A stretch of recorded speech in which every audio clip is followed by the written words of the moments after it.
এটা বিগত 15 বছর ধরে পশ্চিমবঙ্গে যে অরাজকতার রাজনীতি চলছিল তৃণমূল কংগ্রেস তথা মমতা ব্যানার্জির নেতৃত্বে, তার আজকে অবসান। গণতান্ত্রিকভাবে গণতন্ত্রের যারা ধারক বাহক পশ্চিমবাংলার গণদেবতারা এই রায় প্রদান করেছে এবং যারা কথা বলেছিল মা মাটি মানুষের স্লোগান দিয়ে সরকারে প্রতিষ্ঠিত হয়ে যে বাংলাকে সারা দেশের মধ্যে সামনের দিকে নিয়ে যাবে, তারা বাংলাকে সামনের দিকে নিয়ে গেছে ধর্ষণে, নারী অত্যাচারে, দুর্নীতিতে এবং তুষণের রাজনীতিতে, অনুন্নয়নে, সমস্ত দিক থেকে। এবং তার বিরুদ্ধে ভারতীয় জনতা পার্টি, সেখানে মোদিজি, অমিত শাহজি, ভারতীয় জনতা পার্টির নেতৃত্বের তত্ত্বাবধানে মানুষকে প্রতিশ্রুতি দিয়েছে যে সুশাসন প্রদান করা হবে। এবং ধীরে ধীরে আপনারা দেখেছেন যে 2024 সালের লোকসভা নির্বাচন, তার আগে 21-এর বিধানসভা নির্বাচন, তার আগে 19-এর লোকসভা নির্বাচন, প্রতিটি নির্বাচনে ভারতীয় জনতা পার্টি নিজের সংগঠনকে মজবুত করে, শক্তিশালী করে মানুষকে প্রতিশ্রুতি দিতে সক্ষম হয়েছে বা আশা জাগাতে সক্ষম হয়েছে যে ভারতীয় জনতা পার্টি সরকার গঠনে প্রস্তুত। এবং এবারকার বিধানসভা নির্বাচনের প্রাক্কালে আপনারা দেখেছেন যে বাংলায় যেটা ভয়ের পরিবেশ ছিল, যে তৃণমূল কংগ্রেসের নেতৃত্বে মানুষের মধ্যে, সেই ভয়ের পরিবেশকে কাটিয়ে উঠে মানুষের মধ্যে একটা কনফিডেন্স বিল্ড আপ করতে সক্ষম হয়েছে বিজেপি, যে ভয়মুক্ত পরিবেশে নির্বাচন সংগঠিত হবে।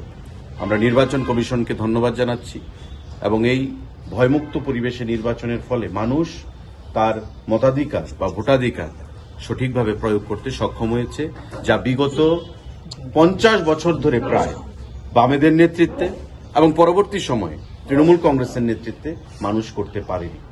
আজকে নির্বাচন কমিশনের তত্ত্বাবধানে যেভাবে নির্বাচন হয়েছে, প্রতিটা অংশের মানুষ, ঠেলাওয়ালা, রিকশাওয়ালা থেকে শুরু করে আমাদের পশ্চিমবাংলার প্রতিটা অংশের মানুষ এক কথায়, এক বাক্যে স্বীকার করেছে যে গত 50 বছরেও এই ধরনের সুষ্ঠু নির্বাচন হয়নি।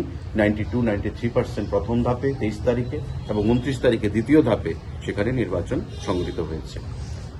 ফলাফল আজকে বেরিয়েছে, আপনারা দেখতেই পাচ্ছেন। যদিও আরো অনেক রাউন্ড বাকি আছে, কিন্তু আর্লি ট্রেন্ড যেটা, বা আজকে প্রায় আমাদের কাউন্টিং মাঝ পর্যায়ে চলে এসছে, বাকি যে সময় রয়েছে তাতে পরিষ্কার যে প্রায় 200-র কাছাকাছি আসন বা তার থেকে বেশি আসন নিয়ে, যেটা অমিত শাহজি বলেছেন, আমাদের স্বরাষ্ট্রমন্ত্রী, মোদিজি বলেছেন, আমাদের প্রধানমন্ত্রী, যে 210খানার উপর বেশি আসন নিয়ে ভারতীয় জনতা পার্টির সরকার প্রথমবারের মতো বাংলায় সেখানে প্রতিষ্ঠিত হবে।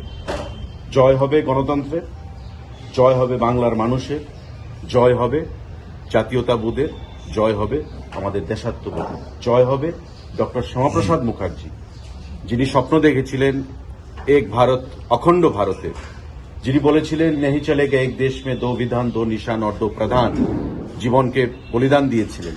আজকে সেই শ্যামাপ্রসাদ মুখার্জির চিন্তাধারার জয় হবে, ভারতীয় জনতা পার্টির জাতীয়তাবোধের চিন্তাধারার জয় হবে। আমি ত্রিপুরা প্রদেশের তরফ থেকে একজন কার্যকর্তা হিসাবে বাংলার প্রতিটি অংশের মানুষ যারা এই ভয়মুক্ত পরিবেশে গণতন্ত্রের এই উৎসবে অংশগ্রহণের মাধ্যমে ভারতীয় জনতা পার্টিকে বলিষ্ঠ করেছে, সংঘবদ্ধ করেছে এবং তাদের গুরুত্বপূর্ণ রায়ের মাধ্যমে সরকার গঠনে এগিয়ে এসেছেন, তাদেরকে নতমস্তকে আমি ধন্যবাদ জানাচ্ছি, অভিনন্দন জানাচ্ছি, সাধুবাদ জানাচ্ছি, কৃতজ্ঞতা জানাচ্ছি। এবং দেশের যশস্বী প্রধানমন্ত্রী নরেন্দ্র মোদীজিকে, স্বরাষ্ট্রমন্ত্রী অমিত শাহজিকে, আমাদের সর্বভারতীয় সভাপতি নীতিন নবীনজিকে, বাংলার বিরোধী দলনেতা যার নেতৃত্বে বাংলায় বিজেপি লড়াইয়ের ময়দানে ধীরে ধীরে অগ্রসর হয়েছে বিগত কয়েক বছর ধরে, শ্রী শুভেন্দু অধিকারীকে, শ্রমিক ভট্টাচার্য যিনি সভাপতি, এবং কৃষ্ণা প্রমুখ থেকে শুরু করে সমস্ত ধরনের কার্যকর্তাকে নতমস্তকে সাধুবাদ জানাচ্ছি, ধন্যবাদ জ্ঞাপন করছি তাদের এই লড়াইয়ের জন্য। প্রত্যেকটা অংশের মানুষ সম্মিলিতভাবে এই লড়াইয়ের মাধ্যমে বাংলায় পরিবর্তন সংগঠিত করেছে, যা ইতিহাস তৈরি হল বাংলায় প্রথমবারের মতো ভারতীয় জনতা পার্টির সরকার গঠনের মাধ্যমে। আমাদের ধর্মনগরে প্রাক্তন স্পিকার বিশ্ববন্ধু সেনের প্রয়াণে উপনির্বাচন হয়েছে এবং সেখানেও ভারতীয় জনতা পার্টি বিপুল সংখ্যাগরিষ্ঠতা নিয়ে জয়ী হয়েছে। এটা ইতিহাস তৈরি হয়েছে এবং আগামী দিনে আমি দ্ব্যর্থহীন ভাষায় আপনাদেরকে আশ্বস্ত করছি, দাবি করছি যে আগামী দিনেও ত্রিপুরা রাজ্যে, আসামে বলুন, সরকার আমাদের আবার গঠিত হয়েছে ডক্টর হিমন্ত বিশ্ব শর্মার নেতৃত্বে। আমাদের পশ্চিমবাংলার কথা বলাই হয়েছে, পন্ডিচেরিতে হয়েছে, তামিলনাড়ুতে সেখানে ডিএমকে, ইন্ডিয়া জোটের যে শরিক ডিএমকে পর্যদুস্ত হয়েছে, সেখানে ভরাডুবি ঘটেছে তাদের ইন্ডিয়া জোটে। সেখানে এআইএডিএমকে যে এনডিএর সঙ্গে রয়েছে ভালো ফলাফল করেছে এবং নতুন একটা দল তারাও ভালো ফলাফল করেছে। আমি তাদেরকেও ধন্যবাদ জানাচ্ছি, অভিনন্দন জানাচ্ছি। তো আগামী দিনে এই যে দেশাত্মবোধ এবং সনাতনী চিন্তাধারা মানুষের যে এগিয়ে যাওয়া, সেটা আগামী দিনে ত্রিপুরা রাজ্যের মানুষকে আরো শক্তি যোগাবে, সাহস যোগাবে, কনফিডেন্স যোগাবে এবং আগামী 28 সালের নির্বাচনে আমাদের ত্রিপুরা রাজ্যে তৃতীয়বারের মতো ভারতীয় জনতা পার্টির নেতৃত্বে সরকার গঠিত হবে। भारत माता की जय, भारत माता की जय, भारत माता की जय।